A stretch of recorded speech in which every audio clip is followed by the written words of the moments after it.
Since the so-called ceasefire was announced, around 1,000 Palestinians have been killed. The overall death toll is approaching 73,000. Apparently, the new definition of a ceasefire is this: Israel can continue carrying out airstrikes, continue shooting civilians, continue demolishing homes, continue killing Palestinians almost every day, and the world will still call it a ceasefire. But let a single bullet be fired from Gaza and suddenly every television studio, every foreign ministry and every newspaper editorial board rediscovers the language of violations and escalation. That is the deception, and it serves a purpose. It moves Gaza out of the headlines. It lowers public scrutiny. It allows the killing to continue while politicians congratulate themselves for delivering peace. No one embodies this deception better than Tony Blair. Recently, Blair declared, "We put together a plan that ended the war." Ended the war? For whom? For Hidayah? For the little girl carried from the rubble? For the families burnt inside tents? Blair admits there is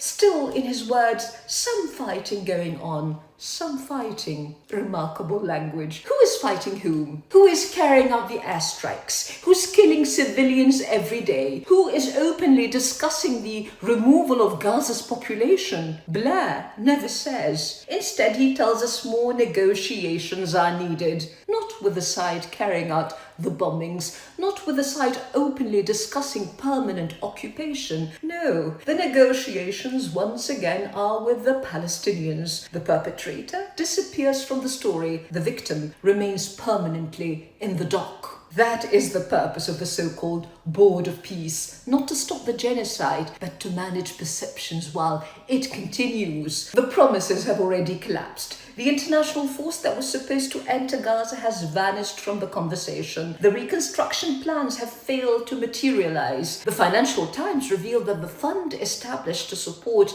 these plans contains almost nothing. $0. Even the American mission supposedly monitoring the ceasefire is becoming little more than a shell. Meanwhile, on the ground, reality continues. Netanyahu openly boasts that Israeli forces control around 60% of Gaza and intends to increase that figure further. His government openly discusses the voluntary emigration of Palestinians. Voluntary emigration. History is full of occupations that discovered the usefulness of calling forced displacement voluntary. And what was the response from the Board of Peace? No comment. Quite literally, no comment. Western capitals offered carefully crafted statements of concern. Arab and Muslim capitals offered little more, and the result is predictable. Impunity breeds escalation.